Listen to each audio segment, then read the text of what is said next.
আমাদের প্রিয় নবী হযরত মুহাম্মদ সাল্লাল্লাহু সাল্লামের পছন্দের ফল ছিলেন এটা।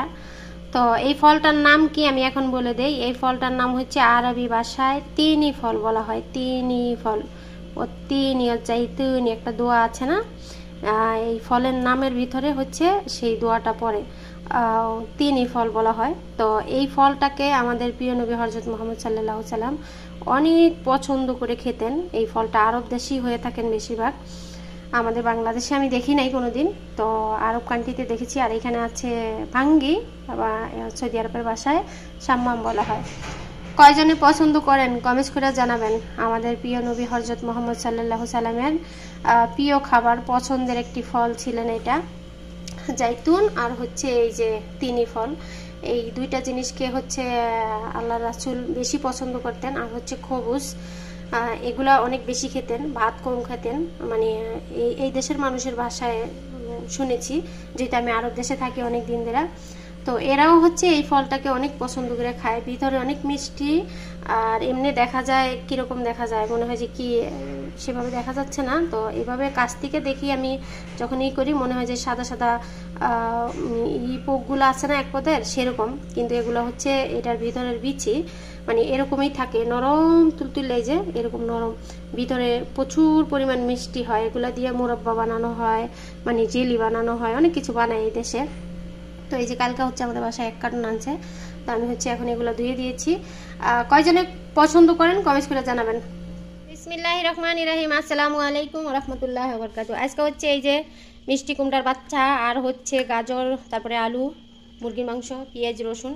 আর রসুনটা হচ্ছে আদা আচ্ছা করে নিয়েছি। আজকে এইভাবে তরকারিটা রান্না করব, তো আপনাদের সঙ্গে শেয়ার করছি। আর একটা কথা কি জানেন, এই দুনিয়াতে বড় লোকে পাত দিলে কয় আতরের গন্ধ কয়, বুঝছেন? আর গরিবে পাত দেওয়ার আগে কয় হাইগা দিছে। আমি ইউটিউবে ভিডিও বানাই, অনেকের সমস্যা, ঠিক আছে? সেটা আমার পরিবারে বলেন, আত্মীয় স্বজন বলেন।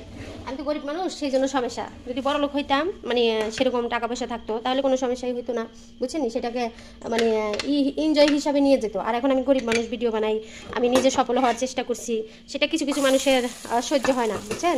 তো যে সেই জন্য বললাম, বড় লোকে পাত দিলে কয় আতরের ঘেরান কয়, আর গরিবে পাত দেওয়ার আগেই কয় হাইগা দিছে, বুঝছেন? গরিবের একটাই সমস্যা, সেটা আত্মীয় স্বজন বলেন, পাড়াপড়শি বলেন। এই জন্য তো গরিব আসলে উঠতে পারে না, বুঝছেন? আমরা যারা গরিব আছি, অর্থাৎ আমাদের যাদের টাকা পয়সা নাই, এই দুনিয়াতে আমরা একটু অসহায়, তাদেরকে কিন্তু আমরা মানুষেরাই চাই না ধরি। হ্যাঁ, আল্লাহ কি কাউকে ঘরে দিয়ে যান? কাউকে ঘরে দিয়ে যান না। আল্লাহ বলছেন পরিশ্রম করো তুমি, বল দিব আমি। হ্যাঁ, লড় চড়ো তুমি, বল দিব আমি। তাহলে আমি যদি পরিশ্রম না করি, আমাকে কেউ 10 টাকা দিয়ে যাবে? আমি জানি ইউটিউবের মাধ্যমে একটা অর্থ ইনকাম করা যায়, তো সেই জায়গা থেকে হচ্ছে আমি ভিডিওগুলো বানায় থাকি।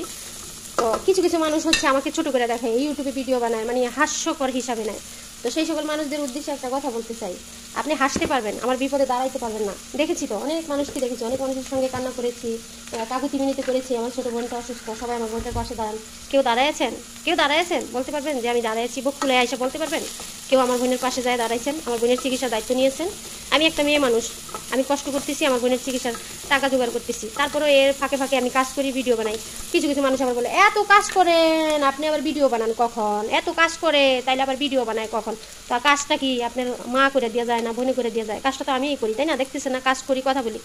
ইচ্ছা শক্তি মানুষের হচ্ছে সবচেয়ে বড় জিনিস। এখন আমি এখানে চুলাই দিয়ে রাখছি, কথা বলতেছি মুখে, এখন এটার দিকে কি আপনি তাকায় থাকতে হবে? হা করে তাকায় থাকবো আর হয়ে যাবে? হ্যাঁ, হা করে তাকায় থাকলেও হয়ে যাবে। আর আমি যে কথা বলতেছি, আমি নিজে পরিশ্রম করতেছি, আমি এখান থেকে সফল হইতে চাই। হ্যাঁ, আমি কারোর কাছে হাত পাততে চাই না, আর আমি হাত পেতে খাওয়ার মেয়ে না, বুঝতে পারছেন? আমি পরিশ্রম করে খাওয়ার মেয়ে। হ্যাঁ, কোনো একটা বিপদে পড়েছি, সেই জন্য হচ্ছে সবার কাছে হাত পেতেছিলাম, কিন্তু কেউ তো আমাকে হাত ভর্তি করে দেন নাই, দিয়েছেন? তাহলে এত লম্বা লম্বা কথা বলার কি দরকার? কি দরকার আছে এত লম্বা কথা বলার? যার মতো থাকতে দেন। হ্যাঁ, যার মতো তার থাকতে দেন। সে আপনি আমার আত্মীয় স্বজন হন আর যাই হন। আমি ভিডিও বানাই, গরিব মানুষ, মানুষ হাসাহাসি করে। কেন হাসাহাসি করবে? মানুষ আমাকে একবেলা খাওয়ায় দেয়, আমাকে একবেলা খাওয়ায় পড়ায়, দেখি নাই এই পর্যন্ত। আমার বয়স তো কম হয় নাই, কোনো বান্দারে দেখি নাই, কোনো দয়াশীল ব্যক্তিদেরকে দেখি নাই আমাদের জন্য 1 বছর চাল কিনে নিয়ে গেছে, যখন আমার বাবা ছোটোকালে আমাদেরকে রেখে পৃথিবীর মায়া ত্যাগ করেন, দেখি নাই। ঠিক আছে, যখন আমার বাবা ছিলেন, আমাদের টাকা পয়সা ছিলেন, আমাদের আত্মীয় স্বজন, আমাদের ঘরে ভাত না খাইলে ওদের পেট ভরে নাই, আমাদের ঘরে ভাত না খাইলে ওদের পেট ভরে নেই। ওরা আমার ভিডিও দেখে, সেই জন্য হচ্ছে আমি এইভাবে কথাগুলো বলি, কেউ আমাকে খারাপভাবে নেবেন না, ঠিক আছে? ওরা আমাদের ঘরে ভাত না খাইলে ওদের পেট ভরে নেই। আর সেই সকল মানুষই হচ্ছে আমাকে নিয়ে হাসাহাসি করে, আমি ভিডিও বানাই হাস্যকর হিসাবে নেয়। তোমার হাস্য করে আমার কিচ্ছু আসে যায় না। এখন বুঝতে পারছি যে নিজের পায়ের নিচে মাটি আছে, সেটা আমার মাটি, ঠিক আছে? আমার হাতে টাকা আছে, সেই টাকাটা আমার। তোমার হাতের টাকা, তোমার বাড়ি গাড়ি, তোমার ধন-দৌলত, ওইটা দিয়ে আমার কোনো কাজে আসবে না, কোনো কাজে আসবে না, ঠিক আছে? তো আমি হচ্ছে এখানে রসুন আর পেঁয়াজটা হালকা করে ভেজে নিচ্ছি। গ্রামে কিছু মানুষ থাকে, বুঝছেন, মানুষের দরজায় যায় কথা বলার সময় আছে, কিন্তু একজনে উপরে উঠতে চাইতেছে, চেষ্টা করতেছে, সেই সকল মানুষগুলো হচ্ছে আমাদের মতো মানুষদেরকে নিয়ে হাসাহাসি করে। তো হাসাহাসি করার কোনো দরকার নাই। আপনি আপনার মতো থাকেন, আমি আমার মতো থাকি। হ্যাঁ, আমি আমার নিজের পায়ে দাঁড়াইতে চাই, কারো পায়ের শক্তি দিয়ে দাঁড়াইতে চাই না। আমার পড়ালেখা নাই সেরকম, ঠিক আছে, তারপর আমি চেষ্টা করতেছি। বিএ পাশ করে ঘরে বসে আছে, যোগ্যতা নাই, ওর কাছ থেকে 10 টাকা নিয়ে চলছে, ওর কাছ থেকে 10 টাকা নিয়ে চলছে, ওগুলো আমি করার মেয়ে না, ঠিক আছে? আমি সবসময় নিজে পরিশ্রম করে খেতে চাই। তো এইখানে আমি টমেটো মাজুনটা দিয়ে দিচ্ছি। এটা হচ্ছে আরবি ভাষায় টমেটো মাজুন। আর কয়েকদিন হয়তো আপনাদেরকে দেখাতে পারবো, তারপরে ইনশাল্লাহ বাংলাদেশে গেলে নিজের রান্নাবান্না সেগুলো দেখানোর চেষ্টা করবো, ঠিক আছে? আমি থেমে থাকার মেয়ে না, থেমে থাকবো না, কারো কথায় থেমে থাকবো না। আমার ইচ্ছা শক্তি আর হচ্ছে শুধু নিজের মেধা দিয়ে এই পর্যন্ত এসেছি, ঠিক আছে? এই পর্যন্ত এসেছি, না হয়তো একটা মেয়ে সংসারের থেকে বঞ্চিত, বাবা মা গরিব, আমার বাপ নাই, কত মানুষের কাছে ভিক্ষা চাওয়া লাগতো, ঠিক আছে? চাই নাই, আজ পর্যন্ত কারো কাছে ভিক্ষা চাই নাই, একবেলা ভাতের জন্য কারো কাছে 10 টাকা চাই নাই। শুধু আমার বোনটা বিপদে পড়েছে, অসুস্থ, একটা মেয়ে মৃত্যুর সাথে লড়াই করতেছে, একটা মানুষের জীবন বাঁচানোর জন্য মানুষের কাছে হাত পেতেছিলাম, কিন্তু কেউ তো একটা জীবন বাঁচান নাই, বাঁচিয়েছেন? তো আমি এখানে মুরগির মাংসটা কষায় নিব। আপনি রান্না করছেন, মোবাইলটা ধরছেন, কথা বলছেন মুখে, এখানে এত কথার কি দরকার? এত কাজ করে কথা বলে কখন, এত ভিডিও বানায় কখন, কি করে কখন, এগুলো বলার কোনো দরকার নেই, ঠিক আছে? যারা এগুলো বলেন তাদের উদ্দেশ্য হচ্ছে আমার আজকের এই কথাগুলো। আর যে সকল বোনেরা আসলে ইউটিউবে ভিডিও বানান, আশেপাশে আপনার আত্মীয় স্বজনের কথায় থেমে যাবেন না। হ্যাঁ, থেমে যাবেন মানে আপনি হেরে গেছেন। থেমে যাওয়ার কোনো দরকার নেই। আমি যদি আরও আগের থেকে হচ্ছে গুরুত্ব দিয়ে কাজ করতাম ইউটিউবে, আমাকে যখন মানুষ পিছিয়ে মানে পায়ে টাইনা ধরছিল, তখন যদি আমি ওঠার চেষ্টা করতাম, হয়তো এখন আমি ইউটিউব থেকে ইনকাম করা শুরু করে দিতাম। হ্যাঁ, আমি এই চ্যানেলটা খুলেছি কয়দিন হয়েছে, মনে হয় 6 মাস বা হয়েছে। হ্যাঁ, 6 মাস হয়েছে। তাহলে আমার এই চ্যানেলে আলহামদুলিল্লাহ 1200-র কাছাকাছি সাবস্ক্রাইব হয়ে গেছে, আলহামদুলিল্লাহ, বুঝছেন? তো আমি আগে সেইভাবে ভিডিও বানাইতাম না, ওই মন চাইলে বানাইতাম, মনে না চাইলে বানাইতাম না। একজন একটা কইতো, থেমে যাইতাম, মন ভেঙে যেত। এখন আর ওগুলা করি না, কেয়ার করি না, ঠিক আছে? এখন শুধু একটাই চেষ্টা, নিজের যোগ্যতায় দাঁড়াবো ইনশাআল্লাহ। সবাই আমার জন্য দোয়া করবেন। তো মুরগির মাংসটা এখন কষায় ভালো করে, তারপর হচ্ছে এই যে এখানে সবজিগুলো নিয়েছি, সবজিগুলো দিয়ে দিব। মুরগির মাংসটা কষায় নিলাম। এখন হচ্ছে আমি এই যে যেই সবজিগুলো কেটে নিয়েছি, সবজিগুলোও সাথে দিয়ে ভালো করে আরও কষায় নিব, তারপরে পানি দিয়ে দিব। এই পৃথিবীর মানুষ আপনাকে জ্ঞান দিবে, আপনি বিপদে পড়লে আপনার পাশে দাঁড়াবে না, বুঝতে পারছেন? বুঝার চেষ্টা করবেন। যে সকল ভাই বোন আমরা আসলে গরিব আছি এই দুনিয়াতে, বড় লোকদের কথায় থেমে যাবেন না। ওর বড় লোক কি ওর কাছে, ওর বড় লোক কি ওর কাছে, ওই পর্যন্তই, ঠিক আছে? আপনার জন্য না ওগুলা। আপনাকে হয়তো খারাপভাবে সে দেখবে, ছোট লোক, ভিডিও বানায় ইউটিউবে, ভিডিও বানানো ভালো না, হারাম, হ্যান ত্যান। হারামটা বলতে পারবে, কিন্তু একটা মানুষ যে না খায়া থাকবে, একটা মানুষ যে অসুস্থ, চিকিৎসার অভাবে মারা যাচ্ছে, তার পাশে দাঁড়াবে না, বুঝতে পারছেন? তাহলে এদের কথায় থেমে থাকবেন না কখনো, নিজের পায়ে দাঁড়ানোর চেষ্টা করবেন সবসময়। সবাইকে বলছি। তো এখন রান্নাটা করে নেই। আমি হচ্ছে আজকে সাদা ভাত রান্না করবো, আর এই সবজিটা ওদের সবাই। শুধু একটাই প্রশ্ন, আমি কাজ করি আবার ভিডিও বানাই কখন? ওই যে রান্না বসাইছি, বাড়ি ঘর পরিষ্কার করলাম, এই যে এত ময়লা উঠাইলাম, ঠিক আছে? কাজ করতে কি মন তোর লাগে? কাজ করতে মন তোর লাগে? গুণ থাকলে তরকারিতে নুন দেওয়া লাগে না, ঠিক আছে? হাত উঠায় বসে থাকলে কোনো লাভ আছে? মানুষ আহা কইতে পারবে, উহু কইবে না, ঠিক আছে? তো মানুষের কথা কান দিয়ে কোনো লাভ নেই। এখন এই যে ময়লা উঠা, এগুলো হচ্ছে ওই বাইরে ফেলাম, এই বেড়া হয়েছে, গাড়ি এনে রাখছে আবার এনে বাইরে ফেলাই দিয়েছি, টাইনে টেনে নিতে আসে, ঠিক আছে? গ্যাস ফুরাই গেছে। এই গ্যাসের সিলিন্ডার মনে করেন আমি পারি না, টাইনে টেনে নিতে হয়, তারা আমার নিষেধ করছে, তারপরও করতে হয়, কি করার আছে? এই যে এটা এখন পাল্টামো, এটা এখন খুলবো, এটা নতুন। একটা প্রবাসী মেয়ে কষ্ট করে টাকা ইনকাম করে, ঠিক আছে?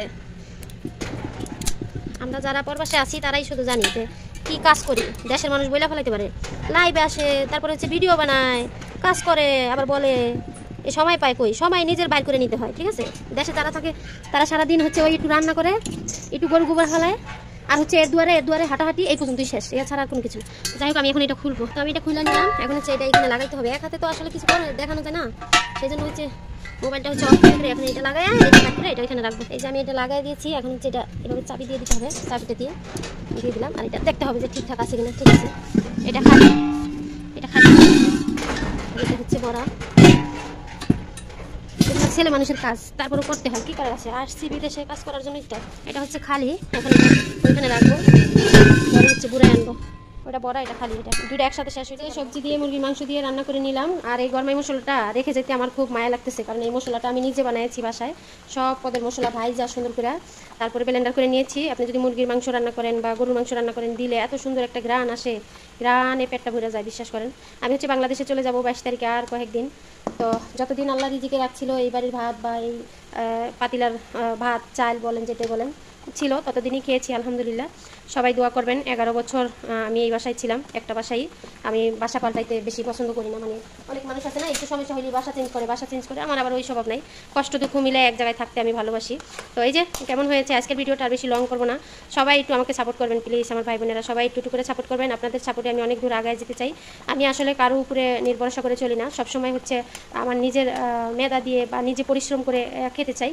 কারো উপরে কেউ আমাকে সাহায্য করুক, কারো টাকা পয়সা দিয়ে আমি চলি, সেটা চাই না। বিসমিল্লাহ, একটু লবণ চাই দেখি। হ্যাঁ, ঠিক আছে, সব কিছুই ঠিক আছে। তো যে সকল ভাই বোনের এত মাথা ব্যথা, আমি এত কাজ করি, তাহলে আবার এত ভিডিও বানাই কখন, এত রান্নাবান্না করি কখন, একটা কথা বলি শোনেন, আপনার ইচ্ছা শক্তিটা হচ্ছে সবচেয়ে বড় জিনিস। আরেকটা কথা হচ্ছে, আপনি হাত তুলে বসে থাকলে তো আর আপনাকে, এই যে আমি কাজ করছি আর ভিডিও বানাচ্ছি, আমি তো আর বসে বসে ভিডিও বানাই না, তাই না? আমি বসে বসে শুধু আড্ডা দিই না। হ্যাঁ, বসে বসে আমি গল্প করছি না যে আমার ইতিহাস বলছি ক্যামেরার সামনে বসে বসে। আমি রান্না করছি, সে ফাঁকে ফাঁকে হয়তো আমার ইতিহাস বলছি, আমার দুঃখ কষ্টের কথা আপনাদের মাঝে শেয়ার করছি। তো এত কথা দরকার নাই। আপনিও চাইলে একটা চ্যানেল খুলে ভিডিও বানাইতে পারেন, কোনো সমস্যা নেই। এখানে এটা কারো বাবার সম্পদ না। হ্যাঁ, কারো বাবার সম্পদ না, কেউ আপনাকে বাধা দিবে না। তরকারিটা খুব মজা হয়েছে মাশাআল্লাহ। সবাই ফুল ভিডিও। সে ভাত মাছ খায়া বাঁচে, আর আমি হচ্ছে এই যে পাতালতা খায়া বাঁচি, বুঝছেন? আমি এই যে এখন এগুলো হচ্ছে জাল দিব, গম আর এটা হচ্ছে বাগদনিজ বলা হয়, একসঙ্গে দিয়া এগুলো ধুইয়া ভালো করে পরিষ্কার করে অনেকক্ষণ জাল দিতে হয় চুলায়। তারপরে হচ্ছে এই পানিটা আমি পান করি। কিডনিতে যাদের প্রবলেম আছে তারা এগুলো খাওয়ার চেষ্টা করবেন, কিডনি ক্লিয়ার থাকবে, প্রস্রাব ক্লিয়ার হবে। আর আমি দেশে যাবো, আমার প্রচণ্ড ব্যথা কোমরে, সবাই দোয়া করবেন ওই যেন সই চালামে যেতে পারি। আল্লাহ গো, মানুষের আল্লাহ কত রকমের রোগ দিয়ে রাখছে দুনিয়াতে, কিছু করার নাই, কিছু করার নাই। সবাই আমার ভিডিওগুলো দেখবেন প্লিজ, সবাই আমাকে একটু সাপোর্ট করবেন। এরকম করেন না আপনারা, কিপটামি করেন। ভিডিও দেখেন, ক্লিক করেন, একটা কমেন্ট করেন, চলে যান, তাইলে কি হবে? আমি তো বুঝি, তাই না? আমি সব বুঝি। মানে ইউটিউবে ওয়াচ টাইম হয়, যদি ফুল ভিডিওটা দেখা হয়, এই 6 মাস 7 মাস লাগে আমার ইউটিউবে 4000 ঘন্টা ওয়াচ টাইম পূরণ হতে, লাগে না? তো দেখে না সবাই, ফুল ভিডিও দেখে না, ওই ঠাস করে একটা কমেন্ট করে চলে যায়। তো আমি তো সব দেখি এখানে, ঠিক আছে? তো যাই হোক, যার ভালো লাগে সে দেখবেন, কিছু করার নাই। যাদের কিডনিতে প্রবলেম আছে, এটা আমি রেগুলারই এখন খেতে থাকি, তাই একটু দিয়ে দিলাম।